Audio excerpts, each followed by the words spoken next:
జై సీతారాం. రామరాజ్యం సీతమ్మలకే సాధ్యం. Male rule fail, female rule hail. ఇది ఒక నూతన సిద్ధాంతం. గతాన్ని మార్చలేము, భవిష్యత్తును మార్చుకుందాం. శ్రీ సీతారామ ధర్మ ప్రచార క్షేత్రం. ఇది ఒక నూతన సైద్ధాంతిక ఉద్యమం. ఇది ఒక నూతన సైద్ధాంతిక ఉద్యమ ఛానల్.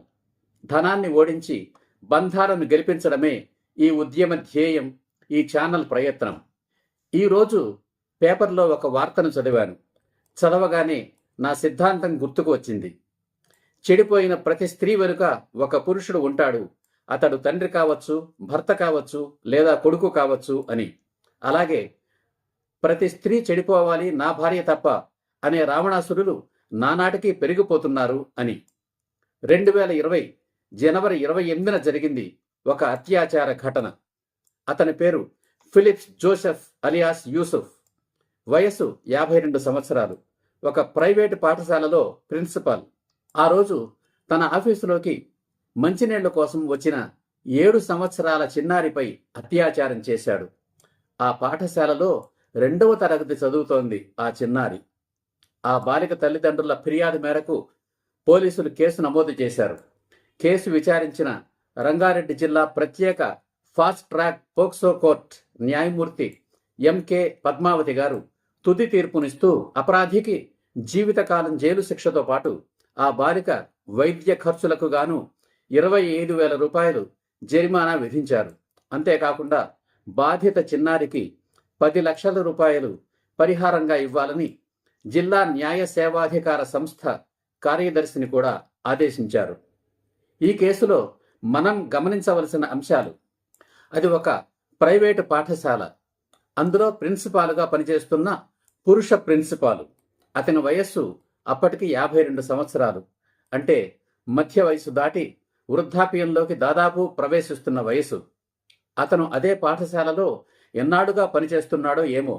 ఇంతకుముందు ఎంతమందిపై అత్యాచారం గాని, అత్యాచార ప్రయత్నం గాని చేశాడో లేదో తెలియదు. చేసే ఉంటాడు, కానీ బయటికి రాలేదు. లేకపోతే 2వ తరగతి చదువుతున్న 7 సంవత్సరాల బాలికపై అత్యాచారం చెయ్యాలి అనే ఆలోచన అప్పటికప్పుడు వచ్చి ఉండదు. అతడికి ఆడపిల్లల మీద, ఆ పాఠశాలలో పనిచేసే మహిళా ఉపాధ్యాయుల మీద అటువంటి దురుద్దేశం ఎప్పటి నుంచో ఉండాలి. లేకపోతే స్కూల్ డ్రెస్సులో ఉన్న 7 సంవత్సరాల పసిపిల్లలో వాడిని రెచ్చగొట్టే అంశాలు ఏం కనిపిస్తాయి? అది ఒక ప్రైవేటు పాఠశాల కనుక ప్రిన్సిపాల్గా అతడి నియామకానికి నిర్దిష్టమైన ప్రమాణాలేమీ ఉండకపోవచ్చు. అతడి చదువు, కుటుంబ నేపథ్యం, భార్యా పిల్లలు, ఆస్తిపాస్తులు వంటి వివరాలు ఆ పాఠశాల యాజమాన్యం పట్టించుకొని ఉండకపోవచ్చు. అదే ప్రభుత్వ పాఠశాలలో అయితే అన్ని వివరాలతో పాటు ఉద్యోగ నియామకానికి ముందే పోలీసు వ్యవస్థ ద్వారా ఉపాధ్యాయ అభ్యర్థి ఆంటెసిడెంట్స్ విచారిస్తారు. ప్రభుత్వ ఉపాధ్యాయులైతే శాశ్వత ఉద్యోగం కనుక కొంచెం ఒళ్ళు దగ్గర పెట్టుకొని ప్రవర్తిస్తారు.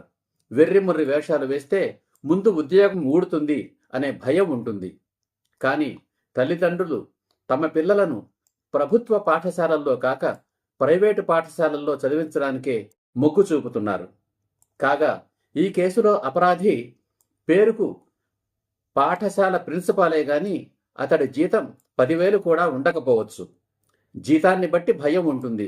సమాజంలో తన స్థాయిని బట్టి భయం ఉంటుంది. బాధిత బాలికకు 10 లక్షల రూపాయలు పరిహారం అందించవలసిందే. ఆ పరిహారం ఎవరు చెల్లించాలి? తీర్పు ప్రకారం ప్రభుత్వమే చెల్లించాలి. అంటే ప్రజలు కట్టే పన్నుల నుంచే చెల్లించాలి. అంటే ప్రజలే చెల్లించాలి. వాడు చేసిన తప్పుకు వాడికి జరిమానా 25,000 రూపాయలైతే ప్రజలకు వేసిన జరిమానా 10 లక్షల రూపాయలు. ఆ 10 లక్షల పరిహారాన్ని కూడా వాడి నుండే ఇప్పిస్తే బాగుండేది. వాడికి స్థిర చరాస్తులు ఏమైనా ఉంటే వాటికే అటాచ్ చేయవచ్చు. లేదా జైలులో వాడితో పని చేయిస్తారు కదా, అలా సంపాదించే మొత్తం నుండి ప్రతి నెల విడతల వారీగా అతడు జీవించినంతకాలం ఆ బాధిత బాలికకు చేరేలా చేయవచ్చు. అలా కాకుండా ఏకపక్షంగా ప్రభుత్వమే పరిహారం చెల్లించాలి అంటే అది ప్రజల్లోకి తప్పుడు సంకేతాలను తీసుకువెళ్తుంది. ఈ కేసులో తీర్పు రావడానికి ఫాస్ట్ ట్రాక్ కోర్టుకు దగ్గర 5 సంవత్సరాలు పట్టింది. తీర్పు మీద అపరాధి ఉన్నత న్యాయస్థానాన్ని ఆశ్రయిస్తాడు. తుది తీర్పు రావడానికి ఇంకా ఎన్ని సంవత్సరాలు పడుతుందో కూడా వేచి చూడాలి. అలాగే ప్రభుత్వం 10 లక్షల పరిహారాన్ని వెంటనే చెల్లిస్తుందా లేక ఉన్నత న్యాయస్థానాన్ని ఆశ్రయిస్తుందా వేచి చూడాలి. చట్టం తన పనిని తాను చేసుకుపోతుంది. అలాగే 2022 అక్టోబర్లో బంజారాహిల్స్లోని ఒక ప్రఖ్యాత స్కూల్లో కేజీ క్లాసు చదువుతున్న 4 సంవత్సరాల పసిపాపపై ఆ స్కూల్లో పనిచేస్తున్న ఒక డ్రైవరు లైంగిక వేధింపులు చేసిన కేసులో ఆ డ్రైవరుకు 20 సంవత్సరాలు జైలు శిక్ష విధించడం జరిగింది. ఈ కేసులో తుది తీర్పు 2023 ఏప్రిల్ నెలలో, అంటే 6 నెలల్లోనే వెలువడడం మంచి పరిణామం. బాధిత బాలికకు శీఘ్ర న్యాయం జరిగింది. ఇక్కడ నేను చెప్పదలుచుకున్న అంశం, ఇలాంటి కేసులు దేశంలో ఎన్నో జరుగుతున్నాయి. ప్రతిరోజు వార్తల్లో వింటున్నాం. అయినా తమ కుమార్తెలను కాపాడుకోవలసిన తండ్రుల్లో ఎందుకు అప్రమత్తత రావడం లేదు?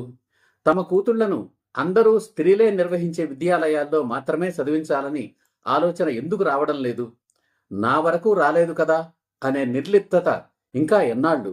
ఎప్పుడు కళ్ళు తెరుచుకుంటారు?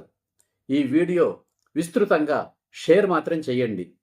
పాఠశాలల్లోనూ, కళాశాలల్లోనూ, పని ప్రదేశాల్లోనూ, శిక్షణా ప్రదేశాల్లోనూ, వాహనాల్లోనూ బాలికల కోసం, యువతల కోసం, స్త్రీల కోసం, పురుషులకు ప్రవేశం లేని, పురుషులతో ప్రమేయం లేని, పురుషుల అజమాయిషీ లేని, పురుషుల పర్యవేక్షణ లేని స్త్రీల ప్రత్యేక వ్యవస్థల ఏర్పాటు కోసం మనం పోరాడలేమా?